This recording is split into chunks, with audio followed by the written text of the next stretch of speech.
sa basa niyo po, Congresswoman, no, diyan po sa hanay ng mga kapwa kongresista ninyo, what's really keeping the House from impeaching the Vice President?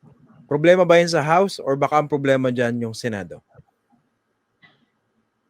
Well, sa nakikita ko naman, Christian, no, kung 1/3 at 1/3 lang ng mga kongresista ay makukuha naman dito sa House of Representatives.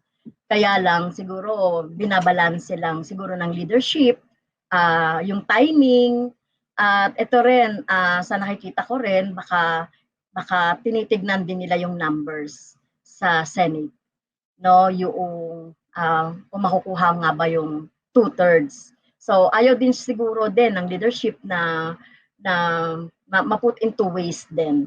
Halimbawang makapasa yung at ma-impeach dito sa House of Representatives si Sara Duterte at pagdating doon sa Senado ay mababaliwala yan kasi numbers yan no. Kung mababaliwala yan pagdating doon sa Senado, baka ganun pinag-iingatan siguro ng leadership. Kaya talagang binabasa nila lahat ng lahat ng mga problema, mga possibilities, baka merong ginagawa pang mga pang-engganyo sa Senado, sa mga senador, no? Kaya siguro kaya tumatagal ng ganon. So kami rin naman, gusto rin naman nating masiguro na mako-convict si Sara Duterte. Pero even then, Congresswoman, meron kasing constitutional duty kayo dyan sa House para sundin yung proseso patungkol dito sa mga isinampang impeachment complaints. Diba? You have to decide on that. Tapos kung ang decision man na isampa sa Senado yan, they also have their constitutional duty to try the impeachment, the articles of impeachment, diba? Against the Vice President kung sakasakali. So walang choice kundi kumilos. Correct. Oo, tama. Oo. Kaya kailangan talaga no ma-realize din ng ating mga kasamahan, both houses, yung kanilang tungkulin talaga no dito sa impeachment. Ito na kasi yung pinaka-democratic, pinaka-constitutional na pamamaraan ng pagtanggal ng highest official of the land na nagkaroon ng anomalya no based doon sa mga articles of impeachment at saka yung mga criteria o mga rason para sa impeachment. Kaya in terms of timing, dahil election yan, sana hindi ito makasagka no doon sa primary na duty nila na i-account or panagutin si Sara Duterte no sa pamamagitan ng impeachment. Tapos kasi kung talagang kung talagang gugustuhin lahat naman dito sa Kongreso, sa Senate, kung gugustuhin nila magagawa yan no. Kung ayaw, maraming gagawing mga pagdidelay at pamamaraan. Pero sana ay pag gumulong itong impeachment na ito, itong impeachment complaint, yung hearing, ay mabuksan ang mata ng ating mga senador na tend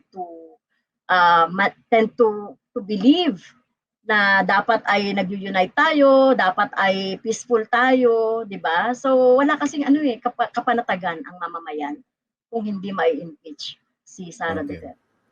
Balikan nga po natin kasi kayo nabanggit niyo yung mga pagdinig ng House Committee on Good Government at napakaseryoso ng mga lumabas na detalye doon against sa Vice President. In particular, patungkol po rin sa confidential funds. No? Para dun sa mga mabilis makalimot, baka pwedeng balikan niyo po yung mga issues, yung mga seryosong issue against the Vice President.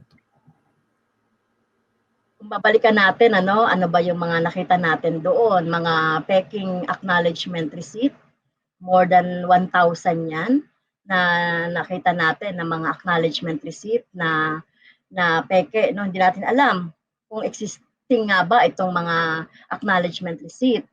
Yung mga performance, yung mga achievement daw nitong nagawa nitong confidential funds, yung sinasabing achievement ay mga peke din at saka mga ano bang ginawa doon, mga kumbaga ginamit lang, for example, halimbawa yung mga activities ng AFP ginamit doon sa DepEd activity para punan yung achievement daw doon sa confidential funds ng DepEd. Ano pa ba yon? Yung yung panunuhol, no, yung mga naganap na mga panunuhol, yung mga ganon. So yun yung mga nakita natin, no, yung mga rewards. Yun nga katulad ng sinabi ko kanina, no, yung pagrerenta ng mga safe houses. Imagine mo 1 million in a day. Saang safe house ba yon na 1 million a day? Sino ba ang sino bang tao ang sinafe keep doon or pinangalagaan yung security 500,000 a day na rent sa mga safe house. Yung more than 3 million na binili daw na mga computer, table, etc. So, yun, yung mga nakita natin na obvious naman na panloloko yon or sino ba nagbulsa nung pondo na yon, no? Kaya talagang sana makita yun ng tao, ma-realize ng ating mga kasamahan din, mga senador, etong anomalya talaga sa confidential funds at both sa DepEd tsaka sa Office of the Vice President. And I think, Congresswoman, ang pinag-uusapan dito yung kine-question, higit 6 na milyong pisong confidential fund, no? Yung sa dalawang ahensya, Office of the Vice President at saka Department of Education. Tama po ba? More than 600 million ang pinag-uusapan dyan, di ba?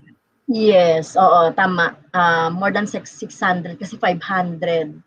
375 million sa noong 2023 sa Office of the Vice President kasi yung last quarter hindi na nakuha yon. At saka yung 125 million. Tapos yung sa DepEd din, no, dapat na 125 million, naging 67 na lang kasi yung fourth quarter ay hindi na rin nagamit. Kaya more than 600 talaga yung pinag-uusapan dito, 600 million. Okay. Ito, bilang panghuli, Congresswoman, ano yung mga nakikita nyong implikasyon kung sakaling malusutan itong mga issues na ito ni Vice President Sara Duterte? Yan, yung mga seryosong detalyeng lumabas na yan, malusutan niya, pati na itong mga impeachment complaints laban sa kanya. Well, ma-embolden yung mga corrupt na opisyal natin, no, sa pag nalusutan ito, na ibig sabihin na baliwala, no? Parang nagiging ano na rin parang nagiging nagiging kultura na rin yung corruption. Kung sakaling hindi ito sakaling mapalusutan ito ni Sara Duterte.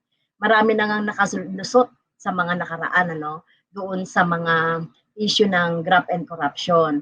At syempre, makakapag-gain ito na naman ng momentum, no? Dahil ito, narinig nga natin, considering daw, he is considering yung kanyang pagtakbo sa 2028 election.